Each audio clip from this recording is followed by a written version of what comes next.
All right. Contrasts are a part of life, like perceiving the contrast of relative brightness and relative darkness. Contrast can be measured with the precision of a toddler, such as either light or dark. Daniel, Yes. if you would, just keeping in mind that we have a couple people that aren't able to see the pictures, make a quick reference to the pictures as you go through. So there's either light or dark. Contrasts are a part of life. Feel free to comment, ask questions, have this be a conversation if you wish. Okay? Okay. So, the first picture is of four girls, and I suppose are young girls who are watching a movie, it looks like, eating popcorn, and they look like they have fear looked on their faces. They have fear, it looks like. And then after the either light or dark, there's a picture, say, kids talk about feeling scared.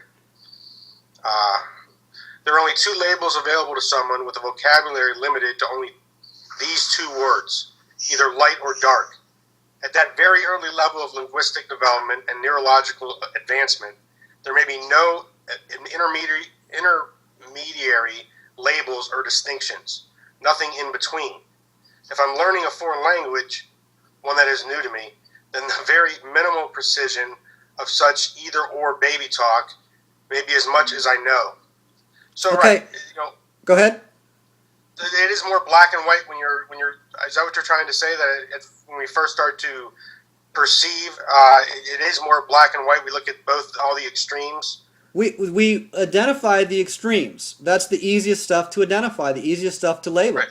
So the picture with the kids talk about feeling scared. There's a little kid and he's looking up at the black sky with a moon or something, and it's dark and he's scared of the dark, and it's not, a little kid knows dark, scared. They don't even necessarily know the word day. Whatever words they know, if they can communicate what their concern is, that's functional for that child. I want to actually back up before maybe Daniel will tell us about our Russian language poster. Max, can you see the Russian language poster? I assume it's. Max. Oh, Max isn't on the call anymore. That's right. He got off a few minutes ago. I think that's Russian, but I have no idea what it says. But anyway, before we get to that poster, the very first image is a picture of a little baby, like, a few-month-old baby on a scale. And it says contrasts in red. And then in green, perception of contrast versus, in orange, unconsciousness, insensitivity, coma, senility, spiritual death, the absence of perception versus the presence of perception and what is perceived, contrast. There is nothing else to perceive except for contrast. There's nothing else to label with language except for contrast. So a simple level would be light or dark and nothing in between. Daniel, you can pick up wherever you'd like or comment. And just as a reminder too, anybody else who wants to interject or interrupt us, feel free to do so. I'd like to apologize for missing the first little bit of the article there. My fault. I started reading just from the words there. Okay. However, in contrast to either or extremes, the same contrasting experiences or perceptions can be measured and then linguistically categorized with great precision. Examples would be 60 watts or 2,143.637 lumens, using multi-digit numeric units for measuring the brightness of visible light in lumens or wattage. Okay, you want to explain that? Well, there's light, Yeah. there's dark, there's Right. 60 watts, 30 watts, 15 watts, 75 watts, 2,000 Right. lumens, 10 lumens. There's all these different things. So if we want to measure weight in pounds, we can measure 120.2 or 179.3. Or we can say, it's around 180. Both of those are references to weight, but one of them is way more precise. So I'm bringing up that when we are using baby talk, learning a new language, we know extremes, and that's all we got. There is a point for me bringing all this up, which we'll get to in a bit. Yeah, I'm aware of the points, by the way, before you even bring it up. And if you want to jump ahead and comment, you can, but the point at this stage is we can be really precise in our language or really imprecise, and either one is fine. Right. It is what it is. You're right. I mean, right. So we can go from imprecise use of language and become more precise. Absolutely. As we get older, if we want, yeah, we don't need to, but we could. Right. Exactly. Another way to measure brightness, which is convenient and popular, is to put brightness in terms of a familiar point of reference, like relative to the full moon or the noonday sun or a single candle, in multiples or fractions of the familiar unit. And then it shows there's a picture of a size chart, and it's what I don't even know what that is. It's a baby's one-piece onesie. Yeah. Okay, onesie. Yeah. Okay, it just has different sizes and all the different ways that you can order it, which is looks like there's about 16 different ways or 16 different measurements and things like that. So imagine some people arguing over which is the best way to measure length, centimeters or inches or miles or light years. Or maybe other people argue passionately over which unit is the best for measuring weight, kilograms or pounds or ounces or tons. And then it just shows some guy, I don't even know. You want to explain that picture? That's a Lightning Racer roller coaster, and there's two Girl Scouts with their green Girl Scout shirts, like, I don't know, maybe middle school or late elementary girls. They're enjoying the ride, and then there's a boy in front of them, and because he's on a roller coaster, his hair's all flying around, and he's sticking his tongue out, holding his fist up, and he looks like he's, it looks like he's angry, but he's actually enjoying the ride, yelling. I also want to point out on the previous chart that has the onesies, it's like they have inches and centimeters. They've got measurements around the bust line or the armpit line or whatever you call that. The length, they've got the estimated weight of the baby that would fit into the different sizes, the estimated height of the child that would fit into the different sizes. So it's just pointing out that there are different dimensions that all correspond to that same size 2 or size 4 thing. The different dimensions would be weight, height, and, the bust measurement or whatever. So go ahead, Daniel.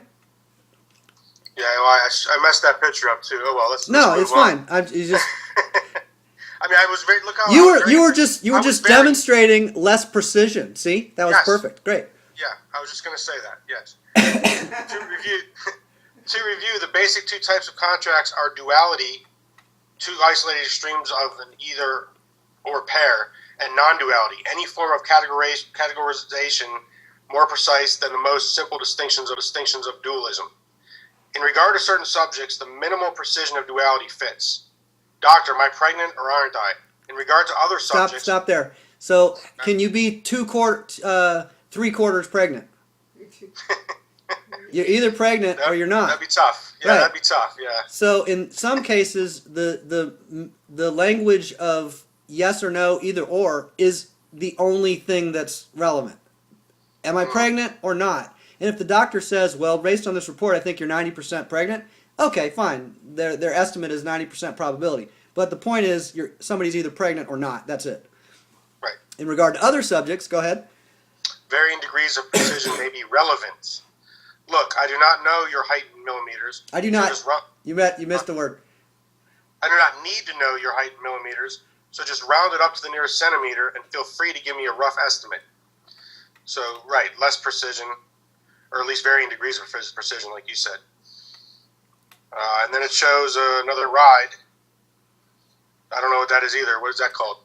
You know? It's like a wheel where as it rises up and goes faster, people go from like hanging down to being tilted sideways. So they're like they're going around in a circle that would be parallel to the surface of the Earth. Okay. Note that the so-called non-duality of the field of study called Advaita could be defined as a total rejection of all linguistic systems of duality. However, of course, that either-or rejection would be just another example of duality. That would be the extreme of irony, and if practiced sincerely, as in without mindfulness or awareness, that would be the extreme of hypocrisy and nihilism and arrogance and nonsense. Okay, so that reference, that paragraph isn't one that's necessarily going to be important to some of the people on this call, but I do want to pause there and see if anybody has a question about it or a comment or anything, or even Daniel, but in particular anybody else besides Daniel. To be clear, there's nobody else on the call. Oh, well, there's nobody else on the Skype call? Oh, you're right. Yeah, I think I scared him away when I started reading. I must be, Well, fair enough. So it's actually you on Skype, Vanessa, myself, and I believe Valerie and Christine can still hear you fine. Okay. But thanks. Yeah, I didn't notice that Mike had dropped off. Do you want to comment on medicine and Invita and any of that stuff, Daniel? Just for the whole group, not like you're just talking to me, but for the whole group. Well, just that last paragraph I just read. I mean, yeah, it's that's something that I think was a priority for me. I was practicing. That's exactly, it defines some of the things that I was focused on, or I was some of the language behaviors I was using. So my way of putting it is, you were getting focused on language. You were going from not especially focused on language to more focused on language to very focused on language, and on from there. And right. At this stage, you can see how simple that is. And at some point in the conversation, 6 months ago, you might have been like, no, that's not what's going on. But one way of interpreting what's been going on is what I just said. Really simple, not that big of a deal. And I don't want to dismiss it when I say not that big of a deal. It's actually pretty amazing. Yeah. But it doesn't sound like much. Well, for me, it is, right. I guess for someone else to hear it, it might not be that amazing. But for me, absolutely, because you're right. I might have misinterpreted that and defended it or argued against it, or, not defended it, argued against it maybe just 6 months ago. You know what I mean? Right. And what? So let's break from the article for a moment. What's some of the changes for you in terms of how you experience language differently over the course of the last year or 6 months, whatever? Well, I mean, it's all just labels. So it's the way we use it. It can be effective or it can be very ineffective if we're not paying attention to the effect of our language. You know what I mean? If we're not paying attention to that, we're going to be very ineffective. We need to learn based on how we use it. And there's so many different factors in that. We can learn how to be effective with it and get what we value. And in terms of, instead of talking about the things that we don't value and focusing on those things, and basically, wasting our time, but not really, but you know what I mean? It's not result oriented. You know what I'm saying? Well, let's it's not result oriented in the sense of objective results, but let's go into this further for a minute. What is the actual result that people can expect if they invest 20 hours a week, or no, let's say 20 hours a month for a year into complaining about the FDA on Facebook? What's a predictable result that they'll get at the end of that time or during that time? They might make some connections with people that have similar ideas, or you know what I mean? They might make connections with it, but other than that, there probably wouldn't be any results. That's the result, though. They develop certain conversations and certain relationships. That's it. And that could be someone's priority. In fact, if somebody is complaining about the FDA 20 hours a month for months and months on end, that's probably because that issue is so important to them that they want to find other people that relate to that concern. And that's fine. It's just a distinct thing from improving your health, for instance. Right. Maybe you can mix that in a little bit, but right, there's other things to value, right?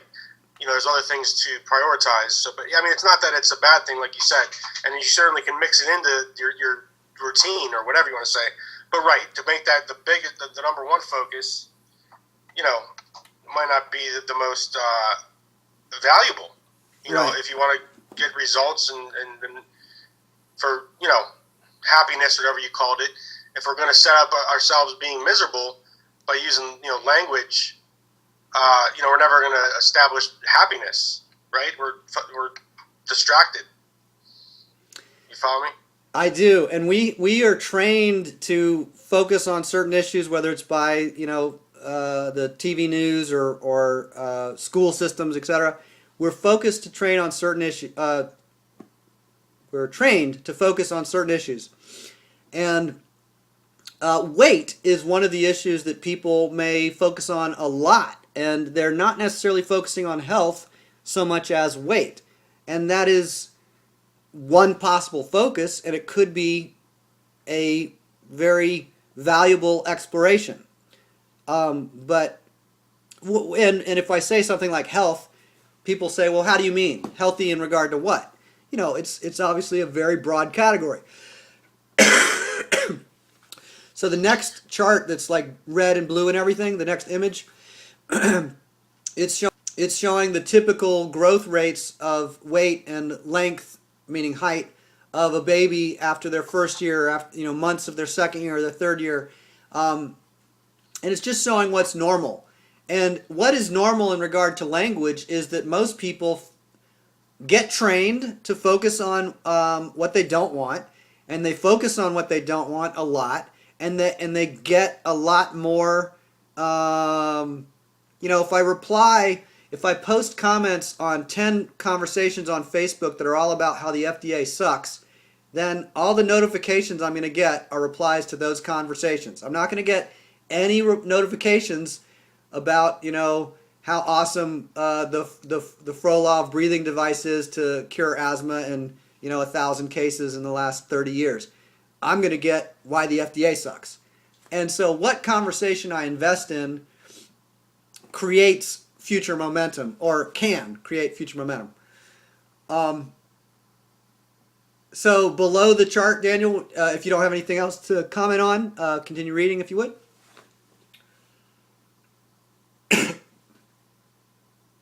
Yes, so if labeling a total rejection of all contrast or variations, we could use the term non-duality, or perhaps a term like senile or non-linguistic. Okay, I want to rephrase that. Non-duality could Daniel? also refer to any labeling system that is...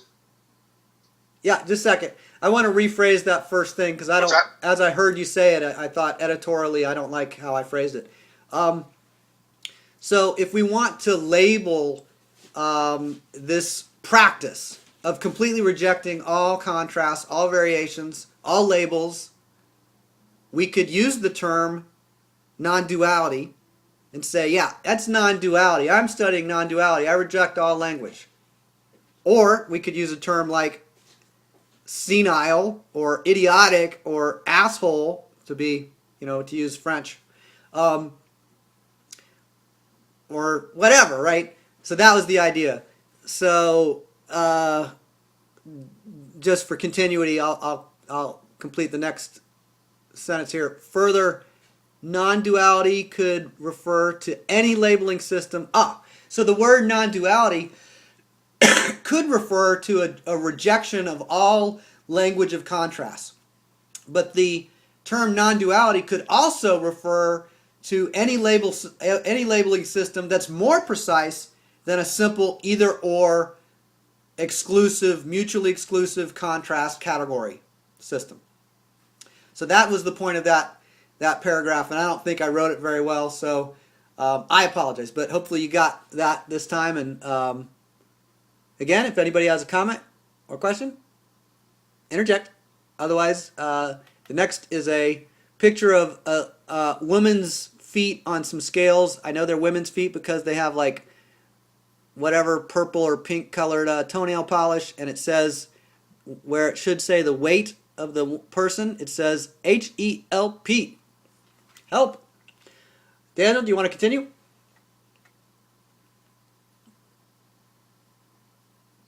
Yeah. Comment. I need somebody. All right. Comment. So non-duality could be a label. Huh? Go ahead. Go ahead. Okay. So non-duality could be a label for the extreme of include. I am going ahead. Inclusiveness.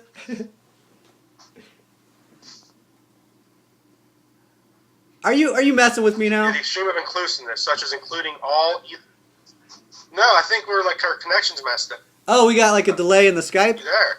Oh, that sucks. Yeah, I think so. Yeah. Okay, go ahead. I think we're gonna. So non-duality could be a label for the extreme of inclusiveness. Let me read that again. Yeah, can you read it? No, go ahead. Such as including all either-or linguistic contracts, as well as recognizing the potential value, functionality, or utility of any other system of categorization besides either-or extremes, such as quantified one-dimensional measurements like length, as in height, or multi-dimensional measurements, such as the three distinct dimensions of height, weight, age, and time. For instance, after a baby is born, another person could chart the changes in their height and weight over time, months, years, etc. You want to say anything about that? No, but I love that we were already getting into the spirit of fun. Go ahead.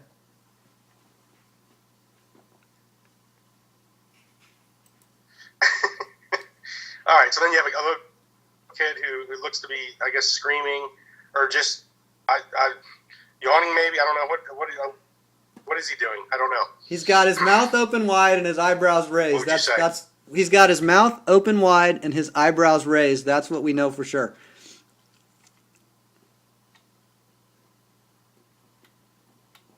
Okay. Well, this has been boring so far, huh? So now let's have some fun. And then we have a fun picture, actually, which, a picture of some girls on a roller coaster. Looks like that'd be fun, roller coasters. So consider this, either or polarity, fun or fear. And then there's a little girl running scared and crying because Ronald McDonald is, I guess, trying to say hi to her or something. I don't know. So a common practice is to identify a certain range of reality as bad and then reject all of that as negativity, such as the negative idea that fear should not be. We could call that perspective guilt or idiocy, but I do not really care how you label it or whether you do. Rejecting fear because it is too frightening is fear.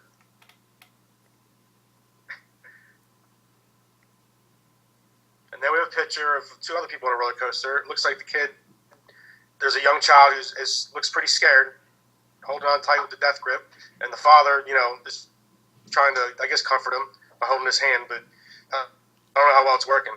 So fear. What if you expanded your consciousness to relax from socially programmed reactions that are passionately, mindfully sincere? Mindlessly sincere. What if you renounce your conditioned emotional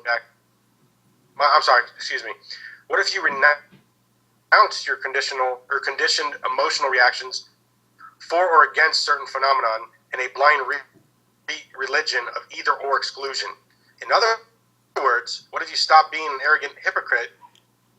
What if you stopped rejecting fear? What if you opened yourself to experiencing both fear and courage? And then there's another picture of a roller coaster, and it looks like a young girl and a young boy, and they look like they're having a great time. Got their hands in the air, and they're both definitely experiencing some joy. Are you mature enough to conceive of the extremes of fun and fear, not just as isolated islands, but as ends of a spectrum? Have you ever enjoyed a thrilling movie, even a horror movie? Can't moderate amounts of fear be fun? Have you ever enjoyed a roller coaster? Have you ever laughed after a little kid scared you on purpose? Another roller coaster. There's looks like a family. I don't know, two ladies and two kids, and one is got tear on her face for sure, and joy, and then denial is the one who doesn't have any emotion whatsoever. You see, all three of them have emotion, and the one is just sitting there with no emotion whatsoever. Like she's not even on the ride. I mean, denial would probably be a good word for it. Would you enjoy a merry-go-round today, though? Really, little kids might be terrified of a merry-go-round as far too scary, while older kids may be bored with something so safe and predictable, and so they want to ride a Ferris wheel or take a real horseback ride, but yet they are still scared of the big roller coaster that they will enjoy greatly later. Or, I'm sorry, will later enjoy greatly. And then we see another picture of a scared little girl on a roller coaster, and the mother looks like she's having fun, so I don't know if she's even aware that there's all that fear there. So imagine, just for fun, that there's not just an either-or extreme of fun or fear. Imagine that sometimes they might go together. Sometimes they might not, though. Another picture of looks like a father and a daughter, and the daughter's crying on a roller coaster. So fun to fear, a scale, full spectrum, gradient, excuse me. Now let's talk briefly about a few different forms of fear. Fight versus flight. You have anything to add over there? No. Oh, well, there's a picture of a little boy who's got his leg raised up like he's doing a laughs out of this? Karate kick. What? What, Daniel? I said, are you getting any good laughs out of this? Oh, you'll hear me if I do. You getting any good laughs out of this, I said. No, not yet. Keep going. I'm still waiting. All right. We could think of these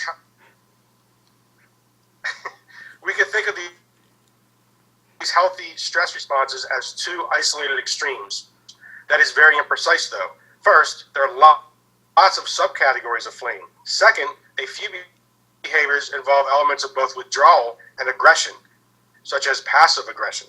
And then there's a kid, just giving I don't know, like a, are you kidding me kind of look. I don't know.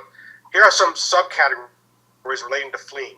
Freeze, hide, back up slowly, race away, distract, mislead, fake, pretend, deceive, confuse, delay, divert, provoke, mock, vilify some alleged threat, then divide your opponents and incite them to quarrel, whatever, I can't even say that word, waiting for possible opportunities to either flee or attack, etc. And there's a picture of the Similac, the formula for a baby, the can. Here are some subcategories related to fighting: brawl, bomb, condemn, ridicule, sue, slander, harass, scare, poison, drug, cripple physically, cripple emotionally, cripple financially, demoralize, shame, indoctrinate, devastate, promote despair, promote risky behavior, promote imprudence and financial ruin, promote anxiety and paranoia about false threats, false enemies, hysteria, possession by invented medical demons such as scurvy, while dismissing the label vitamin C deficiency as quackery, promoting false security or falsehood based insecurity or delusional expectations, etc. And then there's more roller coasters, and from a little one to little kids, like a 6 foot long little toy roller coaster, and then you show up a couple other bigger roller coasters after that. Exploring fear could be fun. Exploring how patterns of fear can be programmed could also be fun. So you better be good, or else Santa's going to tell Jesus, and then you will be punished with eternal damnation for not being enough of a terrified, obedient perfectionist. Yes, that would be me. I think that's a common, a common experience that a lot of people have. This idea of I need to be better than I am, which is the basic. I'm not good enough. That's the basic perfectionist orientation. So I throw around labels like perfectionist and terrified. Right. But the distinction is that I use those labels and that I use them for humanity, including my own history, or even, on a moment I may have an experience of perfectionism, and it's not a priority to be a perfectionist. For people who aren't aware of the tendency toward perfectionism, it's a priority for them. They're always doing it. They have this tremendous amount of momentum. Once we bring mindfulness, the momentum can cease. So Valerie and Christine just dropped off the call. I'm going to just redial them to see if they just lost signal from traveling or what. We'll see if we get them. But it is just after our target time. Yeah. So we may wrap up here. Let me see, Daniel, if they'll answer real quick here. Just give me a moment. Yeah, JR, I actually have to head. You ready to wrap up? Okay, but I actually got to head to the store here in a little while. Okay, great. So yeah, I think so for this week. Yeah, is that all right? Yeah, that's great. I didn't get an answer there. So anything else you want to say as far as this subject matter we just were talking about, or the call this week? I'd just like to say I really appreciate the article I just read. So yeah, no, it's interesting. That's all I got to say. But yeah, I think we should talk maybe in a few days and about some of these health things. Maybe I don't know what we need to talk about, but if you didn't mind. Yeah, we can talk further.